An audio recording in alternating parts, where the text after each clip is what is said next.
Spontaneous song from people absorbing momentous news. The Queen has died. A simple posting announcing the end of her long life and consequential reign. We've all known just one Queen. She's the person that we've always looked up to. Her family rushing to her side at her beloved Balmoral. As news from Scotland spread quickly. She was our Queen for almost half of Canada's existence. Canada loses a Queen and immediately gains a King, Charles III. Of course, we're behind him. It's definitely going to be an interesting adjustment. The son's new role modeled by his mother over decades. My whole life, whether it's been long or short, shall be devoted to your service. Better days will return. A voice that aimed to comfort, now still.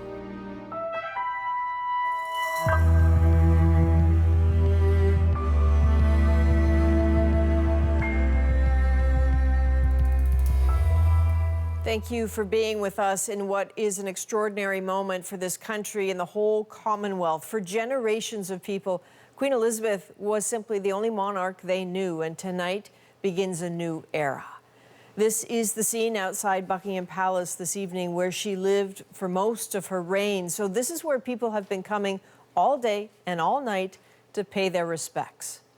The Queen, of course, was 96. We all knew she was frail, but still today, this all seemed to happen so quickly. Now, given that Queen Elizabeth lived most of her life in London and Windsor, there was a special place to her. That was her Balmoral estate in Scotland. That is where she died today, and that is where Chris Brown is this evening. So, Chris, that place meant a great deal to her. It did indeed, Adrian. She spent her summers here. People said it was, in fact, among her most favorite places. It is where she ultimately spent her final days and where her family came to say their goodbyes. The steady procession of black limousines arriving at the gates of Balmoral Castle hinted at the urgency of the Queen's condition. And so did this, an unusual mid-morning statement that doctors were concerned for the 96-year-old monarch. Former royal correspondent Wesley Kerr says it appears her health deteriorated quickly. She was still well enough as recently as Tuesday to receive the resignation of her 14th Prime Minister, Boris Johnson, and appoint her 15th Prime Minister, Liz Truss.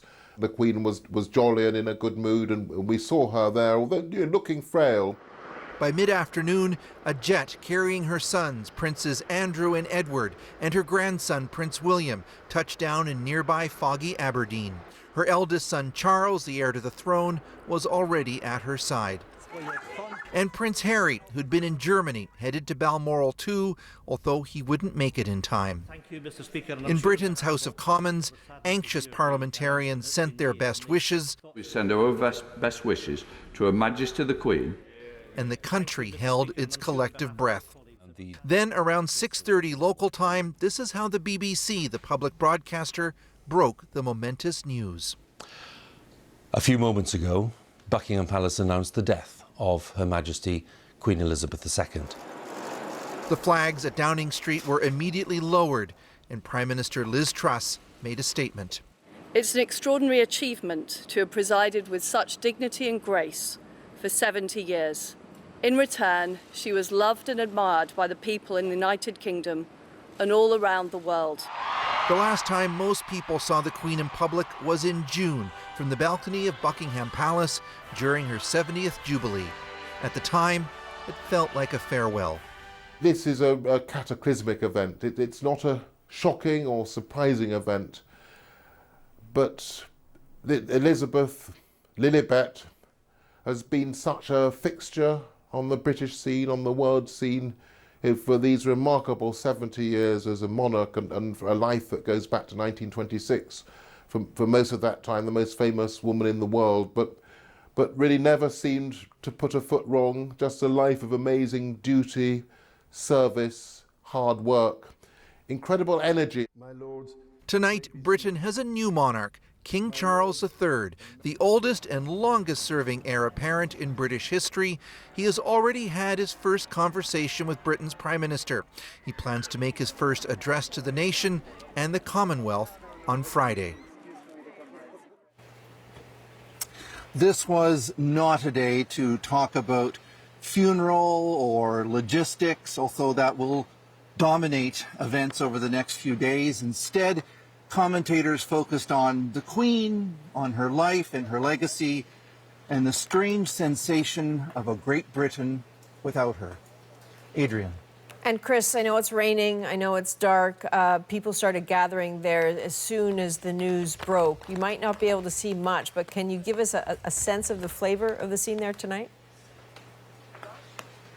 Well, we are right here next to the gates. It is in a downpour. Some people were coming to a nearby bridge earlier in the evening, just before it got dark, to lay flowers. The world's media is gathering here as well, and I'm sure by daylight we're going to see more people and, of course, a whole lot more people talking about the Queen and her legacy. All right, Chris Brown outside the Balmoral estate.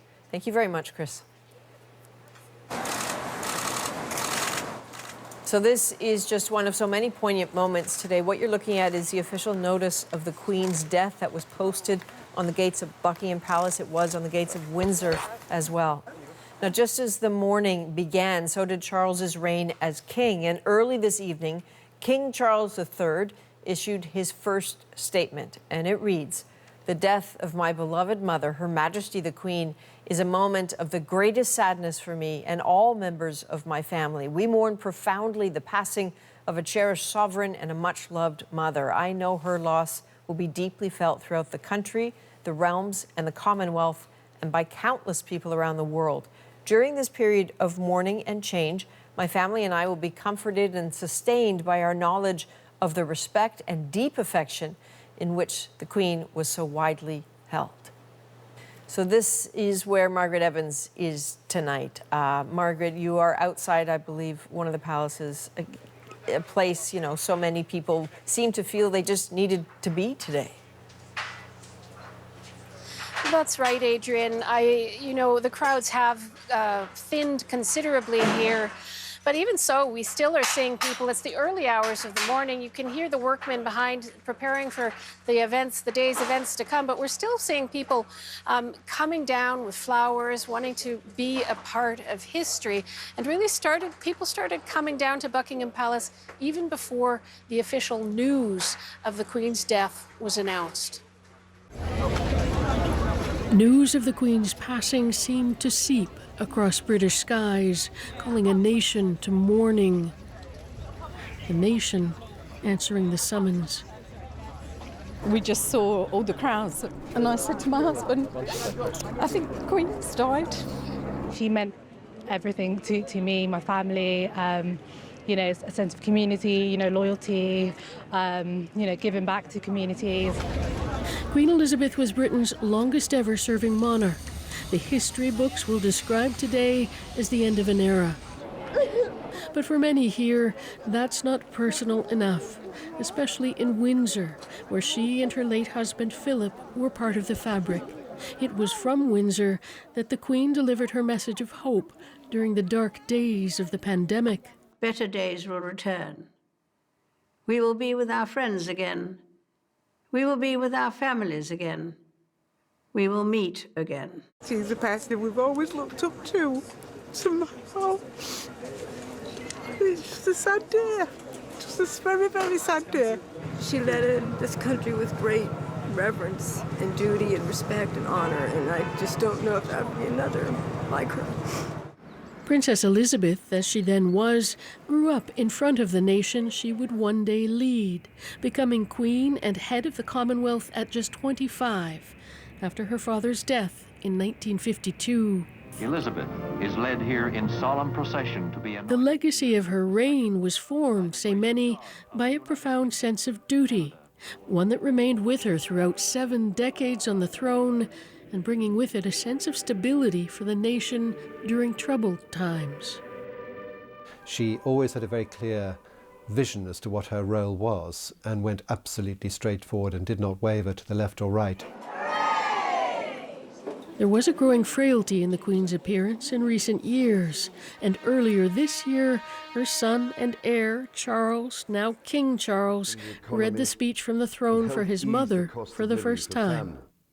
But even just a few days before her death, the Queen was performing public duties again, meeting the United Kingdom's latest Prime Minister, her 15th. Prime Minister Truss today turning the page in an address to the nation. And with the passing of the second Elizabethan age, we usher in a new era in the magnificent history of our great country, exactly as Her Majesty would have wished, by saying the words, "God save the King." At Buckingham Palace tonight, though, many in the crowd were still singing "God Save the Queen." Too soon, perhaps, for some to let go. But there now begins, nonetheless, a process of deep transition for the United Kingdom. So, Margaret, can we talk for a moment about that process? What is your sense of how people are taking this in? What strikes you? Well, Adrian, I think it's the sense of shock that people have. I mean, despite the Queen's advanced age, as you know, she was 96. Her mother lived to be 100, and I think many people here thought she would just keep going. And of course, they're also grieving. They're going through a process of grief. And during times of trouble in this country, especially when there's political turmoil, people have looked to the Queen to comfort them. And they're having to come to terms with the fact that that comfort, that woman who offered them that, is no longer there. All right, Margaret Evans outside Buckingham Palace tonight. That sound you can hear behind her is likely the building of scaffolding for what will be media positions in the days to come over the course of this 10-day mourning period and ultimately the funeral. Now, the Queen's death has now triggered, as we said, these 10 days of official mourning that have been planned in detail for so many years now, decades really. Those plans, as always, can still change. But this is what we know right now. Charles is already king, but there is expected to be an official proclamation. In the days to come, Queen Elizabeth will be returned to London. Later, the plan is for her to be moved in a procession to Westminster Hall, the oldest building in the UK Parliament. There, she will lie in state for 5 days for the public to pay their respects. Then, she is expected to be taken to Westminster Abbey, where her funeral will be held, the first one there for a monarch since the 1700s. Finally, she will be moved to Windsor to be buried next to her husband. Let's bring in Katie Nicholl, Royal Insider commentator, certainly an expert, someone our viewers will be seeing a lot of over the next few historic days. Katie, I know you've had a lot to think about. Things have been happening very quickly today, but as you take a deep breath, what's going through your mind? Sadness at the reality of the situation. Of course, we shouldn't be too surprised, should we? The Queen was 96. We'd seen her health rapidly decline. And yet, I think we all believed, a little bit of us, that she was invincible and that she would never leave us. And I think, Adrian, the suddenness. I was there having a coffee this morning with her soon-to-be departed head of communications. I think, you know, the fact that she was going to die today was really not what I had expected, not what anyone had hoped for. But the fact that, as Buckingham Palace told us, and we do know very few details, that it was peaceful, that we understand the Prince of Wales, now King Charles III, was by her side. We don't think all of the other family members made it in time. Such was this sudden decline in her health, I think must give all of us some comfort. What is just a heartbreaking time for the nation. So, Katie, walk us through, if you can, what we should be looking for in the next few days. So we understand that tomorrow, King Charles III, our new monarch, and Queen Consort Camilla will come to London, to the capital.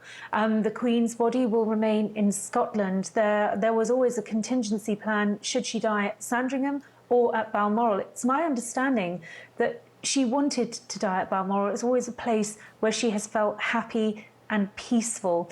She will lie in state in Edinburgh before being brought to London, where she will lie in state at Westminster Hall, and after 10 days of mourning, and expect, by the way, the queues to, I think, snake through the streets of London as people queue to see their Queen, this record-breaking monarch, their monarch, lying in state.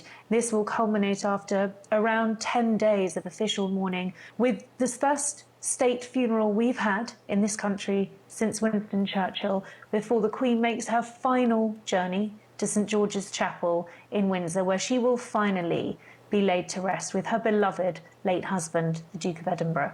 All right, Katie Nicholl in London, thank you very much. I suspect we'll see you soon, Katie. Thank you. And this is the Peace Tower in Ottawa tonight, the flag lowered to half-mast, marking, of course, the death of the Queen. Ascending the throne when Louis Saint Laurent was this country's prime minister, the Queen reigned as Canada's head of state for 7 decades. Ashley Burke now on the reaction in Ottawa. The Queen's representative in Canada, the first to sign a book of condolences.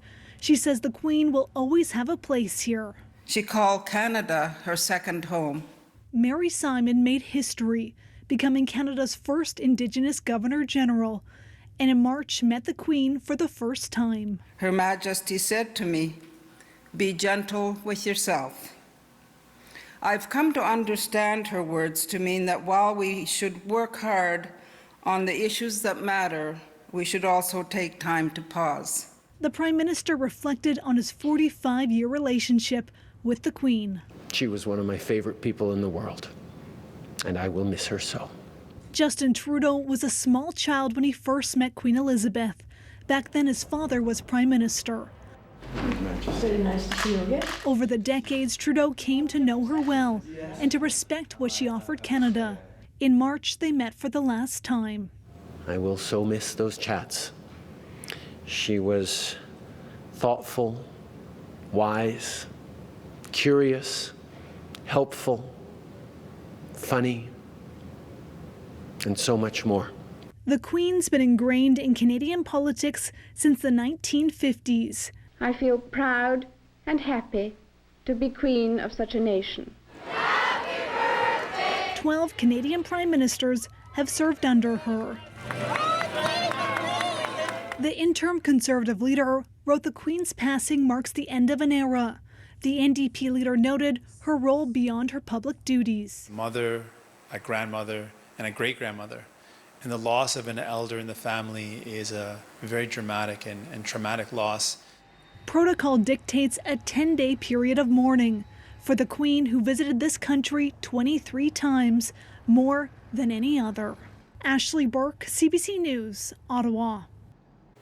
This is a good time to bring in our chief political correspondent, Rosie Barton. Rosie, you've been tracking that political reaction all throughout the day and how some of the days ahead will unfold in this country. What can you tell us?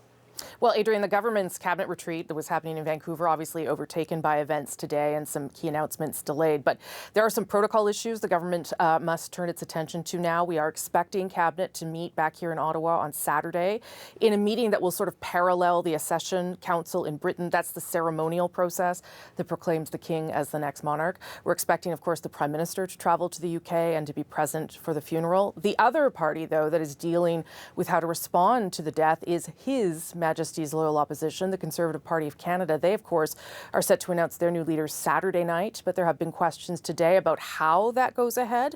So the party is considering now, they say, an appropriate and respectful way to announce the results. They'll have more to say about that tomorrow.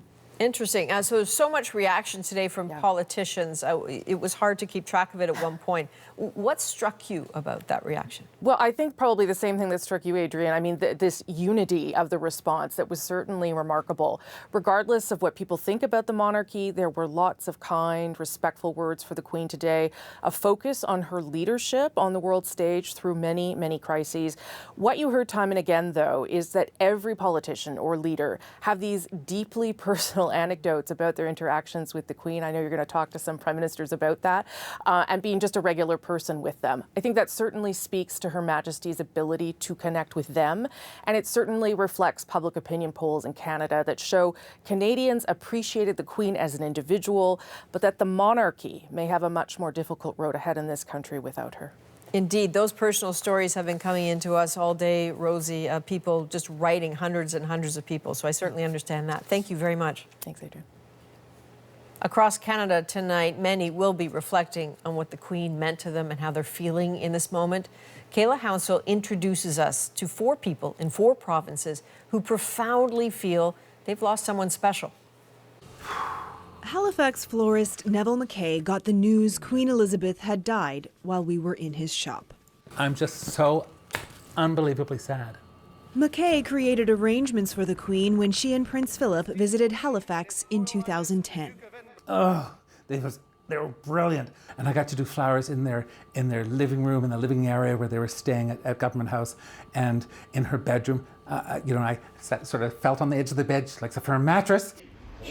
Cheers. In this British pub in Toronto, a salute to an extraordinary life. It's going to take a while to sink in on that. I mean, she's lived with us all our lives. We've known her since we were children. The news, though not shocking, still difficult to hear. I can't believe she's gone. Alison Dalzell became enamored of the royal family as a little girl, watching Diana become a princess. And then a bucket list dream come true. 2 years ago, I was invited to Buckingham Palace. Tea with the Queen. That was an honor. That was a privilege. And something I'm going to be thinking about for the rest of my life. She was really tiny, like very petite. Yet she has like all this power and all this grace. She's got like a magic about her. And I don't know if anybody ever can fill those shoes. Canadians across the country are sharing their memories. I was lucky enough to be in England and saw her in person once. And I can't tell you the heart, I'm getting emotional, sorry. I just think she was amazing. Neville McKay says he will grieve the loss of the Queen for many years to come. We'll celebrate her life with beautiful flowers around the world, and that's exactly what we'll do. And I'll be forever thankful for all that she's done for so many. Kayla Hounsell, CBC News, Halifax. Now, many Indigenous people in this country watch the news of the Queen's death through the prism of their own history, and many of their nations had a relationship with the Crown before there was even a place called Canada. Cameron McIntosh shows us a range of reactions. The Crown Indigenous relationship was often a part of royal visits. In Labrador in 1997, Elizabeth Peneshaway invited the Queen into a tent to meet with Innu leaders. Her Majesty obliged. I was very shocked. She said when she heard the Queen had passed. Speaking in Innu, she says she felt the Queen was genuinely interested in her way of life and the challenges her people face. She could see that the Queen was very open to meeting Innu people. The Crown Indigenous relationship is revered by many Indigenous people. The Queen represents the Crown, and the Crown is who our treaties are with. In this traditional Mohawk longhouse near Montreal, Kenneth Deere says this 2-row wampum represents 2 nations, sharing a path, walking side by side. A chain of friendship with the Crown, and in our teachings, that chain has to be polished every now and again, and it's get pretty tarnished these days. Last year in Winnipeg, statues of Queen Elizabeth and Queen Victoria were toppled in response to unmarked residential school graves. Belinda Vandenbroek is a residential school survivor who says it's time to move on. I don't know that we can say that we are Canadian when really we're still pledging allegiance to the Queen. And why are we still doing that? At times, the Queen did face blunt candor here. She did acknowledge problems. Changes of the last century have affected people all over the world. But here in Canada, they have been felt most acutely by the Indian people. Condolences are coming in from Indigenous communities and leaders from across the country, many with a recurring message to the new king. Don't forget about us. Cameron McIntosh, CBC News, Winnipeg. And as we look at Buckingham Palace this evening, crowds still gathered outside. Tonight we are bringing you a special commercial-free hour of the National. We will have more on the Queen's impact right here in Canada. But first, as the news of the Queen's death was announced early this afternoon, people in James Smith Cree Nation were gathering. Community leaders alongside the loved ones of those killed in Sunday's horrific attack, they spoke of their pain and their resolve. Aaron Collins now with their message to the rest of Canada. Gathering under the darkest of clouds, the people of the James Smith Cree Nation coming together to tell their story, inviting the country to listen, needing to be heard. No words can emphasize the feelings that we're going through.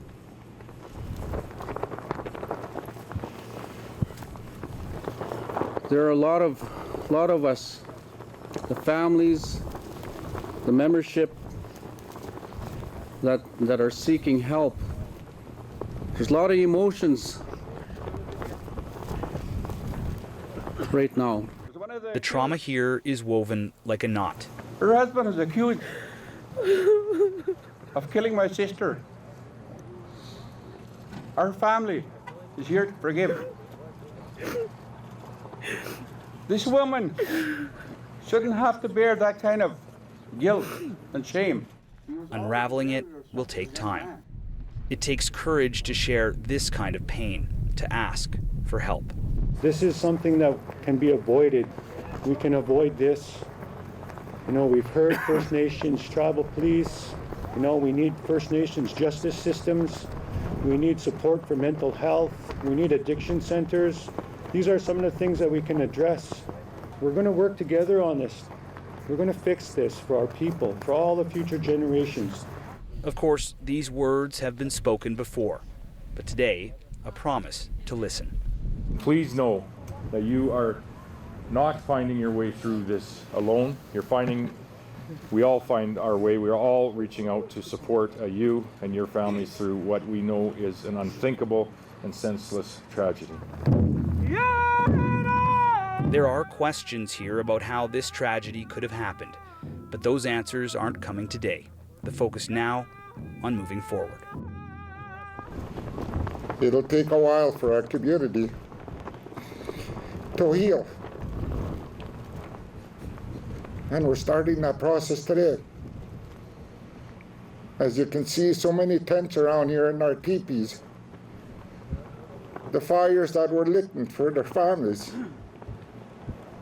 will be soon put out when we are done our grieving. It's windy. They're here with us. Very strong wind. Tents are going up here, a place for gathering, for ceremony, for this community to exhale. Small cracks in the darkness that hangs over this place. Aaron Collins, CBC News on the James Smith Cree Nation. It was just yesterday that the people of James Smith Cree Nation received words of support from the Queen. In one of her last official messages, she wrote, "I would like to extend my condolences to those who've lost loved ones in the attacks that occurred this past weekend in Saskatchewan. My thoughts and prayers are with those recovering from injuries and grieving such horrific losses. I mourn with all Canadians at this tragic time." As you heard from Ashley Burke a few minutes ago, the Queen's special bond with Canada extended certainly to its leaders. Former Prime Minister Brian Mulroney knew her well, the two having met often. I spoke with him earlier. So you had, I understand, some pretty fond memories of the Queen, including meeting her in Moncton after your victory in '84. Can you crystallize what you will remember most about your relationship? I mean, like all of us, she had the leadership side, and then she had her personal side. And I found that, I remember one Sunday night when she was coming to Canada, and we had planned a small dinner for her at 24 Sussex. And she conveyed through her private secretary the wish that the kids be there as well. And so here was Caroline, who was about 11 at the time, and Ben, who was maybe 9, and Mark, about 7, sitting down at the table, just a few guests, Paul Demer and his wife Jackie, and Douglas Bassett and his wife Susan, and the kids, and Neela and me and the Queen. And she, as I said, she treated them with the same courtesy as she would the Chancellor of the Exchequer. She couldn't have been nicer and more down to earth. And so she was the real McCoy.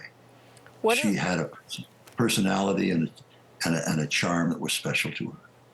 What an extraordinary vantage point you had. You know, when, as Prime Minister, you were pushing for the efforts to end apartheid in South Africa, she was a partner in that with you, was she not? She was never political.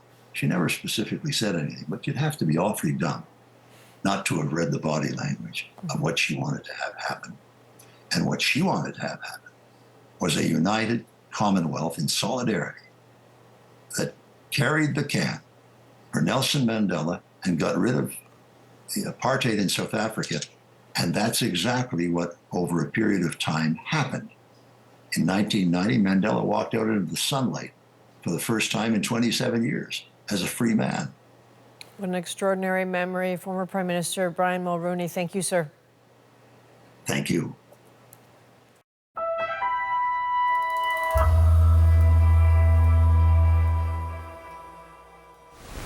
I declare before you all that my whole life, whether it be long or short, shall be devoted to your service and to the service of our great imperial family.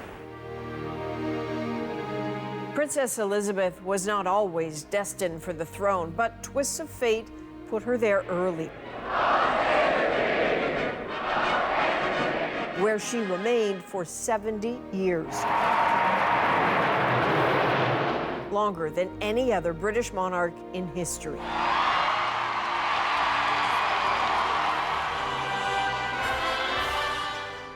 The decades in between were marked by personal milestones, steeped in social and political change. I have proclaimed this new constitution, one that is truly Canadian at last. And driven by duty to her monarchy, to her subjects. She ruled through periods of innovation. Television has made it possible for many of you to see me.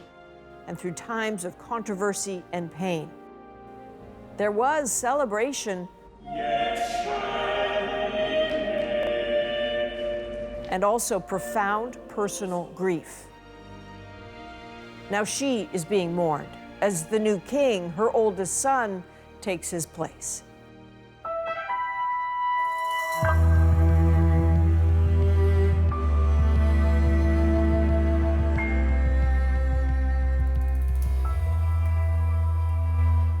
Now, the Queen of Britain and Canada was, of course, a global figure whose fame reached far beyond those countries for so many decades. Ellen Morrow has world reaction. Königin Elisabeth II ist tot. Rarely does news that was inevitable unite the world in shock. Across continents, the announcement of Queen Elizabeth's death took over regular programming as global leaders expressed their sorrow. President Joe Biden, the 14th U.S. leader of the Queen's reign, signed a condolence book at the British Embassy in Washington. In a statement, Biden wrote, "The Queen was more than a monarch. She helped make our relationship special." In the memory of Her Majesty Queen Elizabeth II. At the United Nations, a moment of silence. That same ritual repeated at soccer matches across Europe. In Paris, the Eiffel Tower went dark, and on the streets, disbelief. It's the end of an era, this woman says. On Twitter, French President Emmanuel Macron wrote, "Queen Elizabeth embodied continuity and unity, a kind-hearted queen who has left a lasting impression." A similar tribute came from Indian Prime Minister Narendra Modi, calling the Queen a stalwart of our times who personified dignity and decency in public life. The Queen visited 117 countries, was head of state of 15 when she died, including Nigeria, a Commonwealth nation. The Queen has lived like she was never going to die. New Zealand is also in the Commonwealth, one of the Queen's proudest legacies. Prime Minister Jacinda Ardern reflected on the Queen's service. A chapter is closing today, and with that, we share our thanks for an incredible woman a queen being remembered as a symbol of stability in an ever-changing world. Ellen Morrow, CBC News, Toronto. Now, 9 out of 10 Canadians have only ever known one monarch, Queen Elizabeth. And in an instant, that has changed. Charles III is the new head of state. Hannah Thibodeau looks at what happens next as Canada considers the reign of a king. At the British High Commission in Ottawa, tributes to Queen Elizabeth. She was a figure we thought would live forever. She was a perfect symbol for the monarchy. I think she was a symbol of a time that's now past. I think now, more so than ever, it really feels as if it's the end of an era. And looking ahead to the new king. King Charles, well, I think they're very, very big shoes to fill. At the moment the Queen died, Prince Charles became King Charles III, assuming new duties while mourning his beloved mother. At the age of 73, he is the oldest to take the British throne. But there are many steps before he's crowned. First, a body known as the Accession Council will proclaim him king. He'll then meet with the council in person, and then, to a fanfare of trumpets and a gun salute, a ceremonial official will proclaim him publicly, calling out for the first time since 1952, "God Save the King." There is no timeline yet for when the coronation will happen. For Elizabeth, it took more than a year. No, we've never seen a coronation. So I don't really know what to feel about that. Yeah, but it's always been God Save the Queen. It just feels very weird to have a king. And I think a lot of people have a fondness of the Queen, even if they're not royalists or don't particularly like the royal family. Everyone loves the Queen. So I think it will be a big change to have Charles in power, for sure. He's pretty sturdy, so he'll probably continue on the same momentum. After more than 70 years as heir apparent, Charles now has a monumental task, defining what his reign will look like. Hannah Thibodeau, CBC News, Ottawa. Now, serving for more than 70 years on the throne took strength and resolve, but also a great sense of humor. David Common shows us the lighter side of the Queen's reign. Over her long reign, there have certainly been lighter moments. Gasp all the way around the stadium. The helicopter jump, not really her, of course, to open the London Olympics. Tea? Oh, yes, please. A sit down with Paddington for her Jubilee. You would like a marmalade sandwich? I keep mine in here. For later. A playful challenge with the Obamas. So you like to watch it together? Yes. Let's have a look. Hey, Prince Harry, remember when you told us to bring it at the Invictus Games? Careful what you wish for. Boom. Oh, really? Please. Boom. In 1947, you famously vowed that your whole life would be devoted to the service of the Commonwealth. Celebrating her then 63rd year on the throne, the monarch unleashed her dry humor on Justin Trudeau. Thank you, Mr. Prime Minister of Canada, for making me feel so old. Balmoral, the favorite of her estates, is vast, with the occasional rambling tourist and a queen who preferred a low profile there. She would go out at lunchtime for picnics, and very often it would just be the police officer and Her Majesty. Richard Griffin remembered two Americans. It was clear from the moment that we first stopped they hadn't recognised the Queen. And I could see it coming, and sure enough, he said to Her Majesty, "And where do you live?" And she said, "Well, I live in London, but I've got a holiday home just the other side of the hills." And he said, "Well, how often have you been coming up here?" "Oh," she said, "I've been coming up here ever since I was a little girl, so over 80 years. And you could see the clogs thick. And he said, "Well, if you've been coming up here for 80 years, you must have met the Queen." And as quick as a flash says, "Well, I haven't, but Dick here meets her regularly." Mistaken identity also struck in 1991 when a copper thought she was some old dear who was lost. The Queen simply replied, "I think if you check, I will be allowed to come in." It seemed always to be her horses which brought such joy, but not necessarily all the lavish perks of her position, including riding in this carriage. horrible. It's not meant for traveling in at all. A sense for irony and a dry wit, often hidden behind royal stoicism, but always there. Your Majesty, Mummy. David Common, CBC News, Toronto.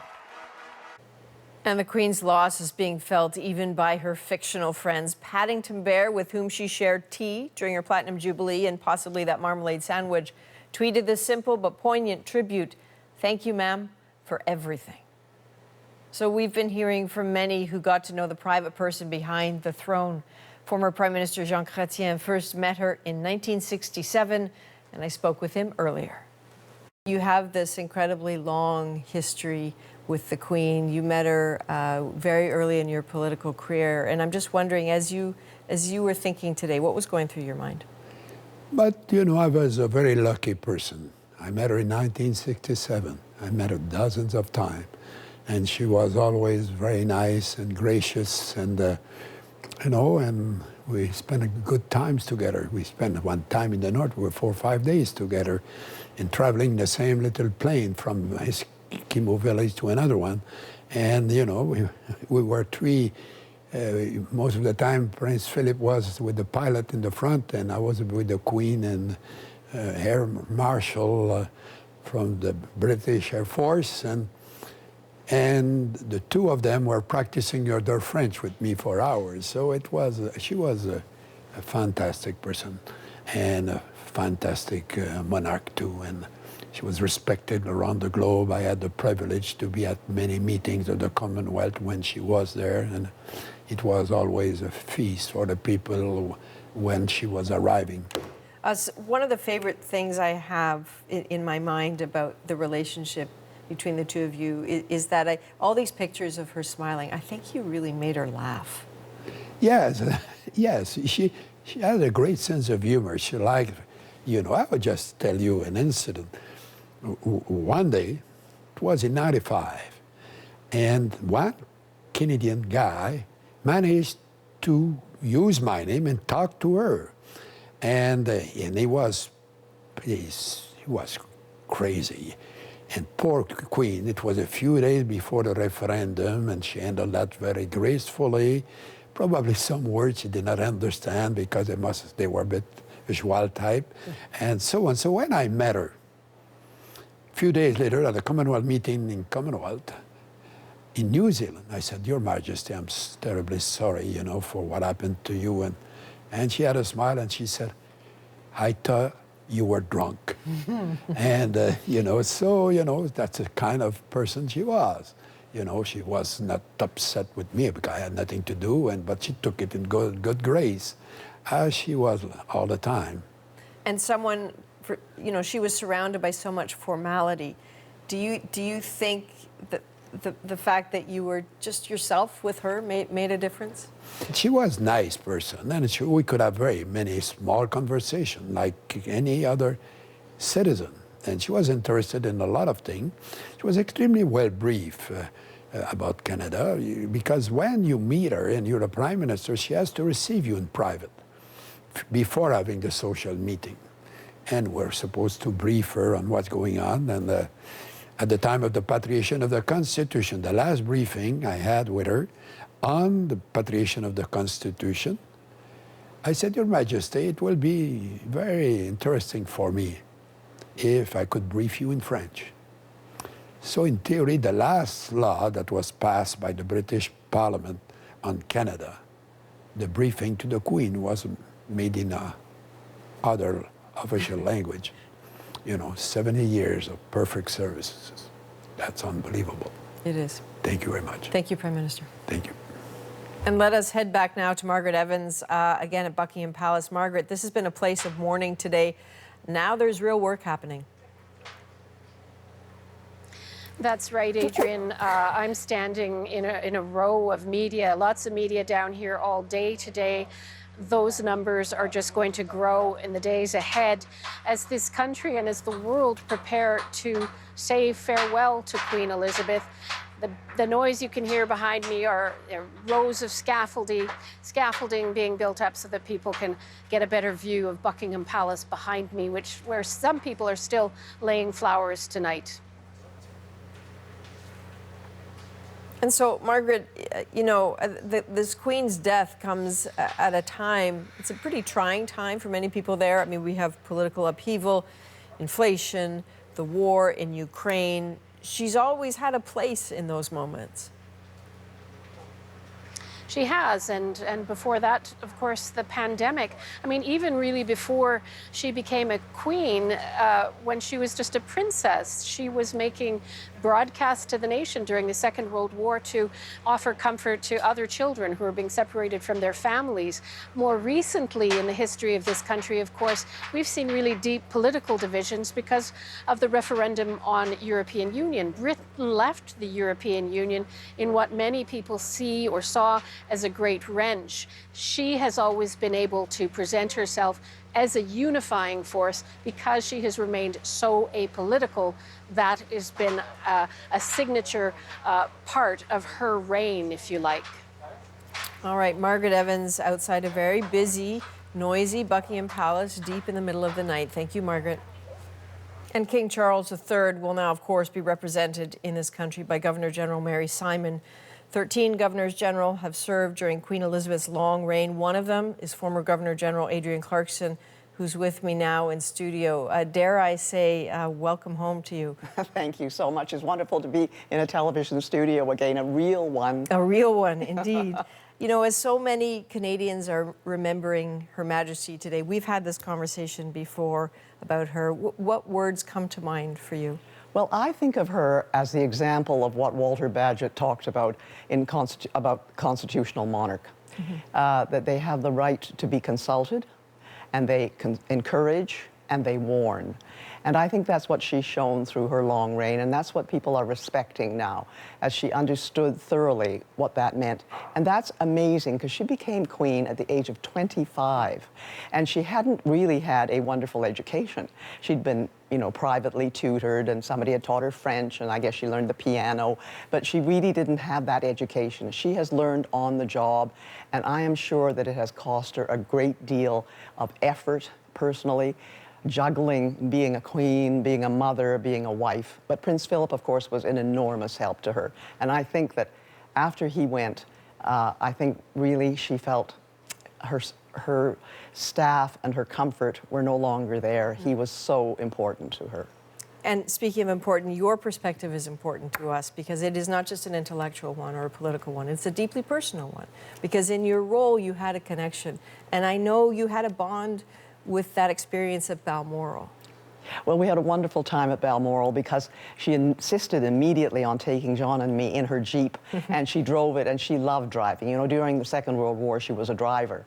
And she just wanted to show her property off, the 50,000 acres. And she loved Balmoral. And I think she connected with Queen Victoria. I think in many ways she thought Prince Albert gave Balmoral to Queen Victoria. And somehow she felt that it was a personal place that she could be. And to be welcomed there and to have that personal connection with her, to see her passion for it, was really quite fun and extraordinary. And on her bagpipes, which played for us, she played only Canadian music. Oh, come on. Canadian music, you know, the Royal 22nd song, everything was Canadian. And she made a point of that. She said, we have Canadian music for you, which was really terrific. Was she funny? I think she had a kind of dry wit. I think she was a very shy person, which is a typical elder daughter of somebody like the Queen Mother, who was very flamboyant in many ways and, you know, flirty and all of that. And I think that she had a quiet wit, which she and Prince Philip shared. And I think she also had the experience of meeting so many people that she kept her powder dry. So she was able to look at things, I think, quite with a certain sense of irony.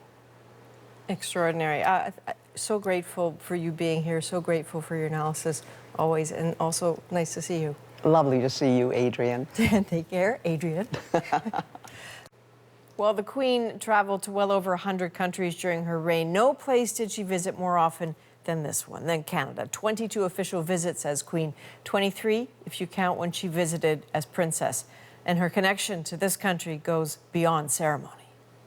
Princess Elizabeth and the Duke of Edinburgh set foot in Canada. Royal life is by its nature choreographed. The Queen surrounded by a wall of pomp and circumstance. But from her first trip here as a princess in 1951, the Queen has reached across that barrier, connecting with people. From Canadians, I have received encouragement and strength.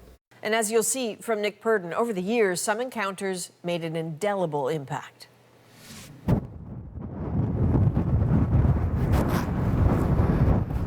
The royal train arrived on Sunday afternoon.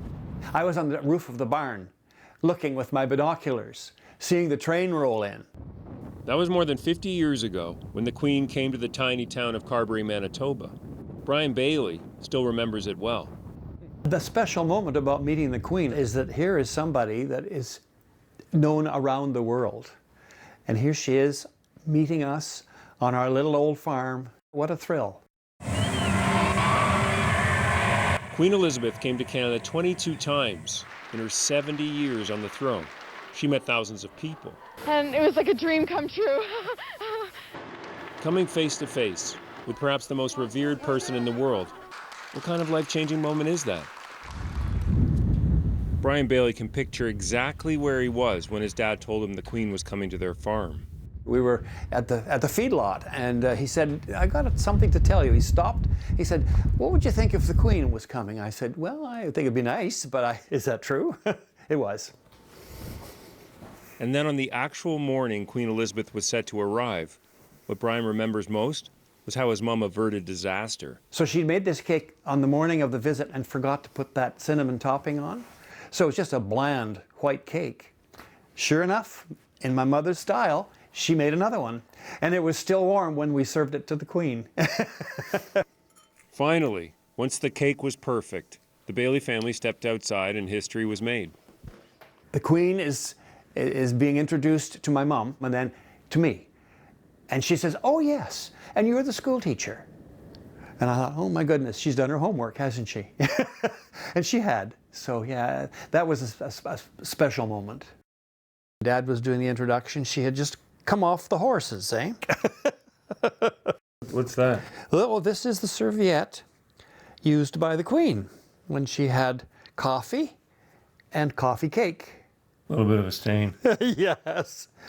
And then here they are, chatting. Two mums chatting about the world, about their children. Isn't that what mums do? Over a cup of coffee. And the Queen seemed as keen to remember the visit as the Bailey family was.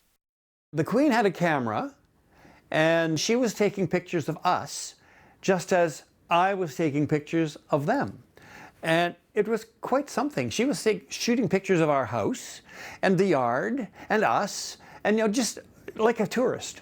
She was like a tourist. I already had a lot of respect for that royal family, but I had even more respect for them when I knew that they could be so normal and natural. And here they were, just like us. Just like us.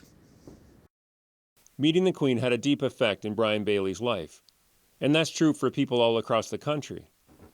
But now that her reign is over, it would seem she can't really do that anymore. But then again, what if she could?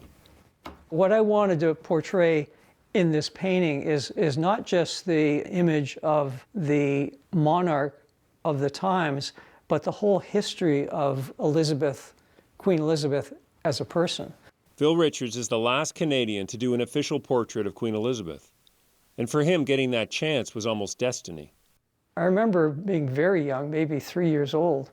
I used to paint silhouette portraits of Queen Elizabeth. She helped initiate my life as an artist and ultimately as a portrait painter. Over the 2 years Phil worked on the Queen's portrait, they got together 3 times. When you're painting somebody's portrait, most of the time you're thinking about the person you're painting. You build up a very powerful relationship with anyone you paint. Phil tells me he worked with the Queen on her portrait. She had input along the way. I presented this to the Queen, as a kind of watershed moment in the whole project. And she looked at it and says, "Oh, you made me look friendly." And I turned and I said, "And you're not?" She just laughed. In a way, you have to kind of fall in love with everyone and everything that you paint. I think I fell in love with her devotion to her vocation.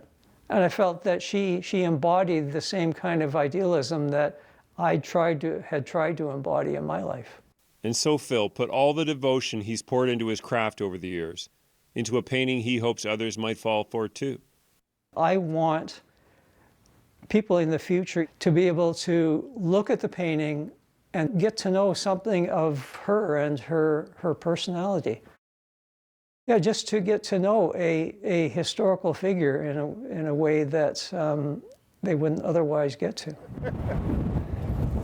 Brian Bailey knows how important meeting the Queen can be in someone's life. So much so that when the Queen returned to Manitoba in 2010, 40 years after they first had cake together on the farm, Brian knew his family had to meet her again. My dad was sitting on the lawn at Government House in Winnipeg, and the Premier of the province introduced him as being the fellow who hosted the Queen 40 years ago, and she made an immediate dash towards him, and she said, "What a lovely time we had on your farm." What did that mean to your dad? He thought it was wonderful, yeah. Well, at one point my dad said, "You know, I'm not sure there's much else I need to do in this life." And so, yeah, he was, and you know, that was in July, and in January the following year he passed on. And but he passed on a happy camper. Nick Purdon, CBC News, Neepawa, Manitoba. In Britain, Friday's front pages are already out. In many cases, they strike a tone of gratitude, noting the length of the Queen's service and the depth of her commitment to her royal duties. Yes, she was the figurehead of an ancient institution as well as a royal family. But as the Times notes, from the very start of her reign, she promised her heart and her devotion to her subjects. So headlines from a country now in a period of mourning. Over the coming days, we will, of course, mark the death of a monarch, but also reflect on a life that was unparalleled. And so tonight, we'd like to leave you with some more of that life. Queen Elizabeth, in her own words. Good night.